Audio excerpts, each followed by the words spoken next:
स्वागत है आपका फिर से एक गोल्डन पीवाईक्यू के रैपिड रिवीजन सेशन में। ठीक है, आज हम लोग गोल्डन पीवाईक्यू में केमिस्ट्री का चैप्टर नंबर 7 को करने वाले हैं, जो कि होने वाला है कार्बनिक रसायन। क्या होने वाला है? कार्बनिक रसायन होने वाला है, चैप्टर नंबर 7 कार्बनिक रसायन। टोटल नंबर ऑफ क्वेश्चन इसमें 44 है। टोटल नंबर ऑफ क्वेश्चन कितना है? 44 है। तो आइए स्टार्ट करते हैं हम लोग। ठीक है, 26 पे है ना। आइए फटाफट PDF को ओपन कर लेते हैं और स्टार्ट करते हैं। ठीक है, ये रहा कार्बनिक रसायन। ठीक है, कार्बनिक रसायन का पहला क्वेश्चन क्या है कि टर्सियरी ब्यूटाइल एल्कोहल का IUPAC नाम क्या है? टर्सियरी ब्यूटाइल एल्कोहल का IUPAC नाम क्या है? तो इसका नाम क्या हो जाएगा? 2 मेथाइल प्रोपेन 2OL। ठीक है ना, क्या है कि 2 मेथाइल, ठीक है, 2 मेथाइल प्रोपेन, ठीक है, 2OL कुछ है। अब एग्जैक्ट हमको नहीं पता इसका। ठीक है, आगे देख लेते हैं। सेकेंड नंबर क्वेश्चन क्या है कि निम्नलिखित में से कौन सा रासायनिक सूत्र CH3CH2CH2COOH युक्त एक सीधी श्रृंखला अल्काइल कार्बोक्सिलिक अम्ल है? ठीक है, क्या है? निम्नलिखित में से कौन सा रासायनिक सूत्र CH3CH2CH2COOH युक्त एक सीधी श्रृंखला अल्काइल कार्बोक्सिलिक अम्ल है? तो इसका आंसर हो जाएगा क्या हो जाएगा? इसका हो जाएगा आंसर ब्यूटाइरिक अम्ल हो जाएगा। ठीक है, तीसरा सवाल देखते हैं। ठीक है, तीसरा सवाल क्या है कि अगला सवाल है कि बेरियम, ठीक है, बेरियम सल्फेट की सतह पर पैलेडियम PD/BaSO4 को किस नाम से जाना जाता है? बेरियम सल्फेट की सतह पर पैलेडियम PD/BaSO4, ठीक है, को किस नाम से जाना जाता है? तो इसका नाम हो जाएगा द रोजेनमंड कैटलिस्ट। क्या नाम? द रोजेनमंड कैटलिस्ट के नाम से जाना जाता है। चौथा सवाल है, ठीक है, चौथा सवाल क्या है कि जब, ठीक है, जब हेलो एल्केन और एरिल और विनाइल हैलाइड मैग्नीशियम धातु के साथ अपक्रिया करते हैं तो वे किस अभिकर्मक का उत्पादक करते हैं? तो ग्रिग्नार्ड अभिकर्मक का यूज करते हैं। ठीक है, ग्रिग्नार्ड अभिकर्मक का यूज करते हैं। पांचवा सवाल क्या है? सो देखते हैं। पांचवा सवाल है कि ग्रिग्नार्ड अभिकर्मन को दर्शाया जाता है किससे? तो इसको दर्शाया जाता है CH3 single bond Mg single bond Cl से। ठीक है, आगे बात करते हैं कि आगे बात करें तो छठा नंबर सवाल है कि 1985 में Robert F curl, Harold W क्रोटो, ठीक है, होराल्ड W क्रोटो और रिचर्ड E समाली ने कार्बन के किस अपरूप की खोज की थी? तो ये फ्लोरीन हो जाएगा। किसका? फ्लोरीन हो जाएगा। आगे बात करते हैं। अगला क्वेश्चन क्या है? सातवां नंबर क्वेश्चन है, निम्नलिखित में से कौन सा सबसे अधिक अम्लीय है? तो सबसे ज़्यादा अम्लीय कौन हो जाएगा? तो ये हो जाएगा HCOOH। ठीक है, आठवां सवाल को देखते हैं। ठीक है, आठवां सवाल क्या कहता है?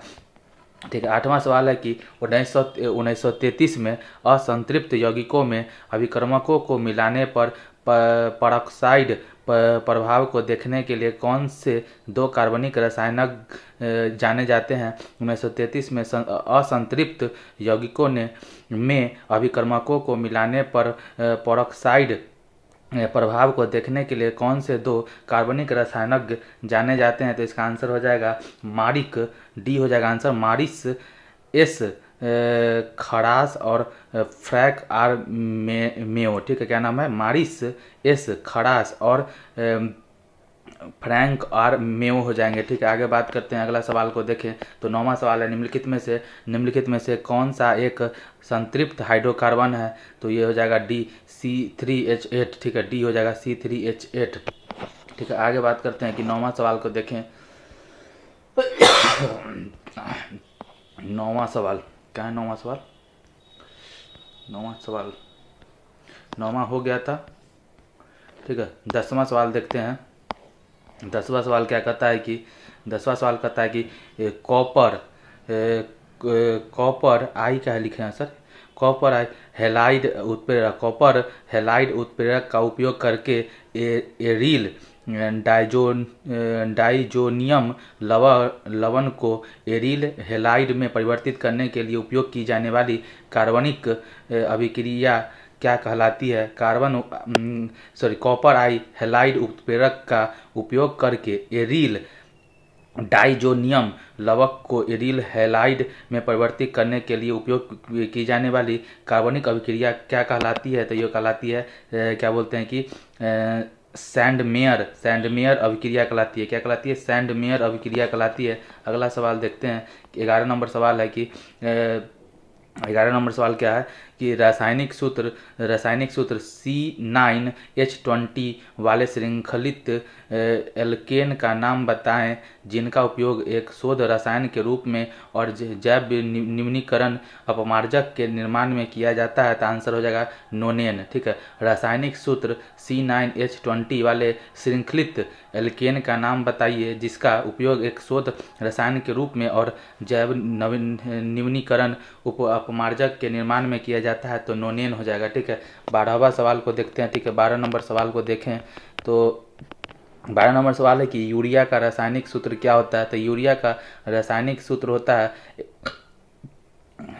NH2 whole 2 CO।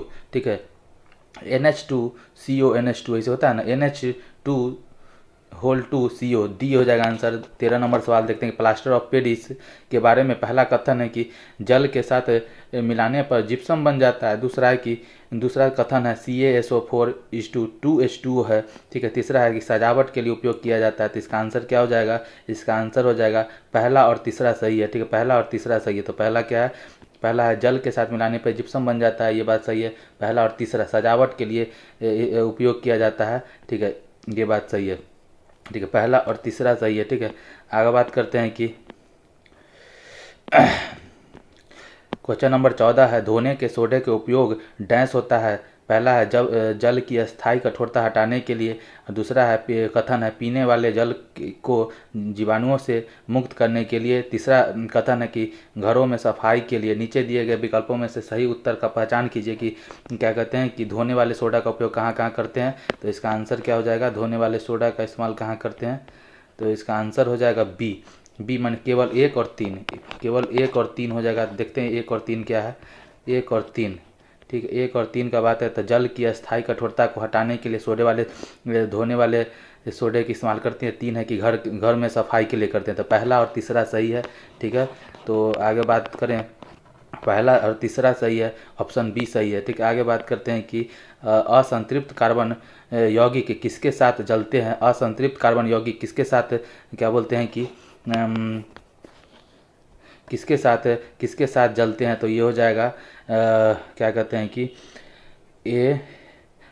पीली काली लौ के साथ। ठीक है, असंतृप्त कार्बन यौगिक किसके साथ जलते हैं? तो पीली काली की लौ के साथ। ठीक है, आगे बात करते हैं। 16 नंबर सवाल क्या है कि मिथाइल प्रोपेन निम्नलिखित में से किस का एक समावयव है? ठीक है, मिथाइल प्रोपेन निम्नलिखित में से किस का एक समावयव है? तो ये हो जाएगा एन ब्यूटेन का। ठीक है, एन ब्यूटेन का। आगे बात करते हैं। 17 नंबर सवाल क्या कहता है कि क्लोरोफॉर्म का सूत्र क्या होता है? क्लोरोफॉर्म का सूत्र होता है CHCl3। 18वां सवाल 18 नंबर सवाल क्या है? 18 नंबर सवाल क्या है कि निम्न में से किसको कार्बोनिक अम्ल के रूप में भी जाना जाता है? निम्न में से किसको कार्बोनिक अम्ल के रूप से भी जाना जाता है? तो इसका आंसर हो जाएगा फिनॉल को। निम्न में से किसको कार्बोनिक अम्ल के रूप में भी जाना जाता है? तो फिनॉल हो जाएगा। क्या हो जाएगा? फिनॉल।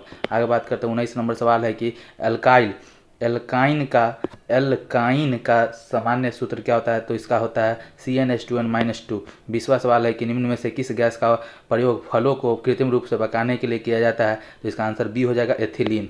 21 नंबर सवाल है कि निम्नलिखित में से कौन सा कथन सही है?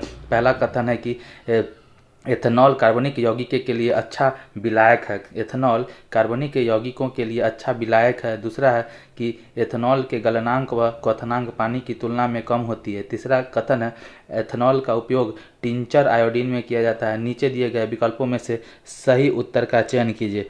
ठीक है, 21 नंबर सवाल है। ठीक है, 21 नंबर सवाल का आंसर क्या होगा देख लेते हैं। डी होगा। डी 1, 2 और 3 सभी सही है। ठीक है, तो देखिए 1, 2 और 3 सब सही है। तो देख लेते हैं इसका आंसर क्या है कि एथेनॉल कार्बनिक यौगिकों के लिए अच्छा विलायक है कि विलायक है एथेनॉल के क्योंकि पहला कहता है एथेनॉल के गलनांक व क्वथनांक पानी की तुलना में कम होती है, सही बात है। एथेनॉल का उपयोग टिंचर आयोडीन में किया जाता है, ये भी बात सही है, ठीक है। तो पहला और एथेनॉल का ये हो जाएगा, एथेनॉल कार्बनिक यौगिकों के लिए अच्छा विलायक है, ठीक है। ये तीनों सही है, ठीक है। आगे बात करते हैं 22 नंबर सवाल को देखते हैं, ठीक है। 22 नंबर सवाल क्या कहता है कि निम्नलिखित में से कौन से कथन सही है, निम्नलिखित में से कौन से कथन सही है कि साबुन के अणु मिसेल कहलाने वाले संरचना बनाते हैं, ठीक है। ये बात तो सही लग रहा है। आगे बात करते हैं साबुन के मिसेल सूर्य के प्रकाश को प्रकीर्णित नहीं कर सकते। तीसरा कथन है कि तेलीय मैल केवल मिसेल के केंद्र में एकत्रित हो जाते हैं। नीचे दिए गए कथनों में से सही उत्तर का पहचान कीजिए। तो बी आंसर है 1 और 3 सही है। 1 और 3 सही है कि साबुन के अणु मिसेल कहलाने वाले संरचना बनाते हैं। पहला सही है। तीसरा तेलीय मैल केवल मिसेली के केंद्र में एकत्रित हो जाते हैं, ये सही है बात, ठीक है। आगे बात करें 1 और 3 हो जाएगा, ऑप्शन बी सही है। आगे बात करते हैं कि क्वेश्चन नंबर 23 का बात करें तो एल्कोहल के किण्वन के लिए निम्न में से कौन आवश्यक है। एल्कोहल के किण्वन के लिए निम्न में से कौन आवश्यक है, तो ये हो जाएगा ईस्ट, बी हो जाएगा आंसर। 24 नंबर सवाल को देखते हैं। 24 नंबर सवाल को थोड़ा देखें। 24 नंबर सवाल कि जल मिश्रित एसिटिक अम्ल आमतौर पर किस नाम से जाना जाता है। जल मिश्रित एसिटिक अम्ल आमतौर पर किस नाम से जाना जाता है, तो सिरका के नाम से जाना जाता है, ठीक है। आगे बात करते हैं कि क्वेश्चन नंबर 25 है कि एल्डिहाइड क्या है। एल्डिहाइड क्या है, तो इसका आंसर हो जाएगा एक प्रबल अपचयक कारक है। एल्डिहाइड क्या है, तो एल्डिहाइड एक प्रबल अपचयन कारक है, ठीक है। 16 नंबर सवाल क्या है कि 26 नंबर सवाल क्या है कि 26 नंबर सवाल है कि फोटोग्राफी की फिल्म बनाने के लिए चांदी के कौन से लवण का प्रयोग किया जाता है। तो फोटोग्राफी की फिल्म बनाने के लिए चांदी की कौन से लवण का यूज किया जाता है, तो सिल्वर ब्रोमाइड होता है। कौन सा, सिल्वर ब्रोमाइड। आगे बात करते हैं कि चूने का रासायनिक नाम क्या होता है, तो चूने का रासायनिक नाम होता है CaOH2, ठीक है। इसको बोला जाता है कैल्शियम हाइड्रोक्साइड, ठीक है। आगे बात करते हैं 28 नंबर सवाल करें तो कौन सी गैस अग्निशामक की तरह प्रयोग की जाती है। तो कौन सी गैस अग्निशामक की तरह प्रयोग की जाती है, तो इसका आंसर हो जाएगा कार्बन डाइऑक्साइड, ठीक है। आगे बात करते हैं कि 29 नंबर सवाल है कि सामान्यतः सोडियम कार्बोनेट किस नाम से जाना जाता है। सामान्यतः सोडियम कार्बोनेट किस नाम से जाना जाता है, तो सोडियम कार्बोनेट धोवन सोडा के नाम से जाना जाता है। 30 नंबर का सवाल करें। 30 नंबर का सवाल है कि बेकिंग सोडा का रासायनिक नाम क्या है, तो बेकिंग सोडा का रासायनिक नाम सोडियम बाइकार्बोनेट है। आगे बात करते हैं कि सीमेंट के रासायनिक घटक क्या है, तो इसका आंसर चूना पत्थर हो जाएगा, बी होगा आंसर। चूना पत्थर, चिकनी मिट्टी और जिप्सम हो जाएगा। आगे बात करते हैं कि सामान्य तौर पर क्रैकर, माइक्रोवेव पॉपकॉर्न, बटर और चिकन नगेट जैसे खाद्य पदार्थों में उपयोग किए जाने वाले कौन से संश्लिष्ट एरोमेटिक कार्बनिक यौगिक ऑक्सीजन की उपस्थिति में होने वाले भोजन के रासायनिक अपघटन को रोकता है, तो इसका आंसर हो जाएगा तृतीय ब्यूटाइल हाइड्रोक्विनोन, ठीक है। तृतीयक, ठीक है, क्या बात है कि तृतीयक ब्यूटाइल हाइड्रोक्विनोन। आगे बात करते हैं, अगला सवाल है, ये कौन सा सवाल था, 33 नंबर सवाल क्या है, 33 नंबर सवाल क्या है कि ट्राइब्रोमोएथेन, ठीक है, ट्राइब्रोमोएथेन किस ब्रोमिनेटेड कार्बनिक विलायक का एक पर्याय है, ठीक है। ट्राइब्रोमोएथेन किस ब्रोमिनेटेड कार्बनिक विलायक का एक पर्याय है, तो इसका आंसर हो जाएगा ब्रोमोफॉर्म, ठीक है, ब्रोमोफॉर्म हो जाएगा, ठीक है। आगे बात करते हैं कि अगला सवाल है क्वेश्चन नंबर 34 है, ठीक है। क्वेश्चन नंबर 34 क्या है कि क्वेश्चन नंबर 34 है किस यौगिक संरचना में 4 कार्बन अणुओं के साथ संतृप्त लघु श्रृंखला वसीय अम्ल शामिल है, जो आमतौर पर लघु वसा और पौधे के तेल में स्टरीकृत रूप में पाया जाता है, तो इसका आंसर हो जाएगा बी, ठीक है, ब्यूटीरिक अम्ल। क्या नाम है, ब्यूटीरिक अम्ल हो जाएगा, ठीक है। आगे बात करते हैं 34 हो गया। 35 नंबर सवाल क्या है कि 35 नंबर सवाल है कि क्या है 35 नंबर सवाल कि चित्रण में दर्शाए गए कार्बनिक यौगिक का IUPAC क्या नाम क्या है, ठीक है। इसका नाम हो जाएगा 1-मेथिल-3 प्रोपील साइक्लोहेक्सेन, ठीक है। क्या नाम है, एक वन मिथिल, ठीक है, 3 प्रोपिल साइक्लोहेक्सेन हो जाएगा। ठीक है, आगे बात करते हैं कि 36 नंबर सवाल क्या है कि 36 नंबर सवाल है क्या कि एल्डिहाइड समूह का रासायनिक सूत्र क्या होता है। एल्डिहाइड का हो जाता है CHO हो जाता है। ठीक है, आगे बात करते हैं कि 37 नंबर सवाल का देखें। 37 नंबर सवाल यहाँ पे रहा। ठीक है, 37 नंबर सवाल क्या कहता है कि निम्नलिखित में से कौन सा एक प्राथमिक एरिल एमीन, ठीक है, जिसमें बेंजीन हाइड्रोजन में से किसी एक के स्थान पर एक एमिनो क्रियात्मक समूह एमिनो फंक्शनल ग्रुप प्रतिस्थापित हो जाता है। तो इसका आंसर हो जाएगा एनिलीन। क्या एनिलीन हो जाएगा। ठीक है, आगे बात करें 38 नंबर सवाल क्या कहता है। 38 नंबर सवाल कहता है कि निम्नलिखित में से कौन सा एक सफ़ेद और पीले रंग का ठोस वाइट टू येलोइश सॉलिड है जिसमें हल्की सुगंधित गंध होती है, जिसमें ऊर्ध्वपातन की प्रक्रिया द्वारा शुद्ध किया जाता है। तो इसका आंसर होगा एंथ्रासीन हो जाएगा। ठीक है, क्या एंथ्रासीन हो जाएगा। आगे बात करते हैं कि क्वेश्चन नंबर 39 का बात करें। 39 क्वेश्चन नंबर 39, ठीक है, देखते हैं 39 क्वेश्चन नंबर 39 का बात करें।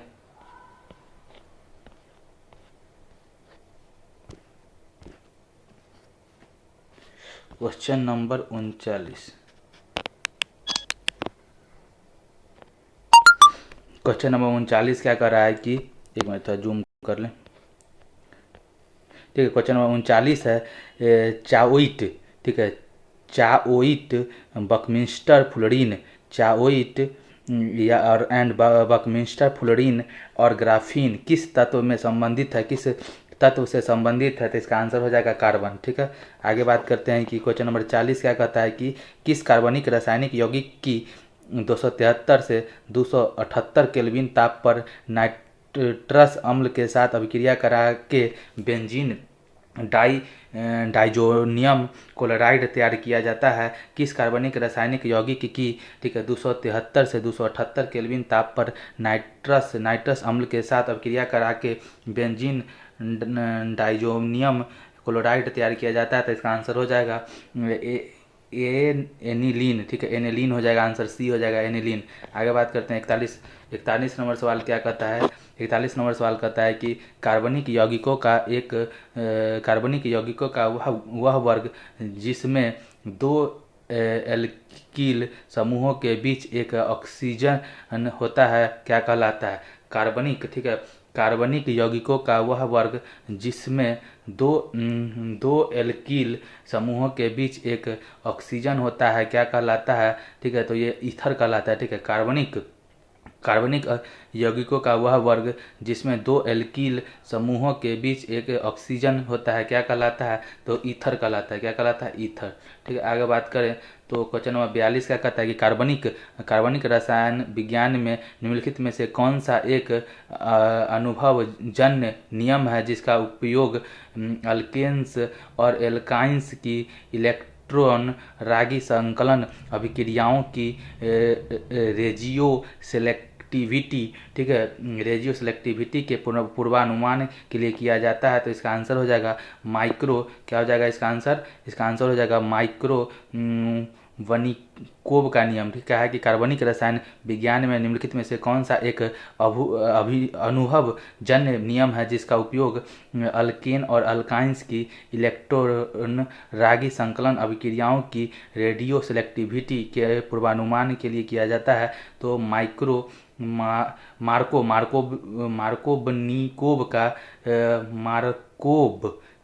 का नियम है। ठीक है, क्वेश्चन नंबर 43 का बात करें। क्वेश्चन नंबर 43, ठीक है, क्वेश्चन नंबर 43 का बात करें तो क्वेश्चन नंबर 43 क्या कहता है कि एल्डिहाइड कीटोन ईथर का कार्बोक्जिलिक अम्ल क्लोराइड कार्बोक्जिलिक अम्ल और जहाँ तक कि कार्बोक्सिलेट लवण को अल्कोहल में उपचायित करने के लिए निम्नलिखित में से कौन सा एक प्रबल उपचायक है। क्या है, एल्डिहाइड कीटोन एस्टर कार्बोक्जिलिक अम्ल क्लोराइड कार्बोक्जिलिक अम्ल और जहाँ तक कि कार्बोक्सिलेट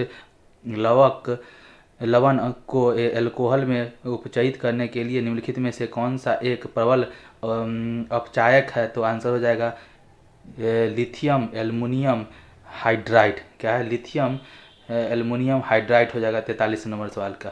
ठीक है, इसी 44वां नंबर सवाल क्या है कि अल्कोहल या फिनॉल जैसे हाइड्रोक्सिलिक यौगिक के साथ ऑक्सो एक्सीड की अभिक्रिया से कौन सा क्रियात्मक समूह यौगिक प्राप्त होता है? क्या कह रहा है कि अल्कोहल या फिनॉल जैसे हाइड्रोक्सिक क्या है? अल्कोहल या फिनॉल जैसे हाइड्रोक्सिलिक यौगिक के साथ ऑक्सो एसिड की अभिक्रिया से कौन सा क्रियात्मक समूह यौगिक प्राप्त होता है? तो बी हो जाएगा आंसर इसका, एस्टर। ठीक है, बात करते हैं कि इसके साथ अगला क्या है सवाल। तो इसी के साथ हमारा चैप्टर नंबर 8 समाप्त, चैप्टर नंबर 7 यहाँ पे समाप्त होता है। मिलते हैं फिर किसी नए चैप्टर के साथ, तब तक के लिए बाय।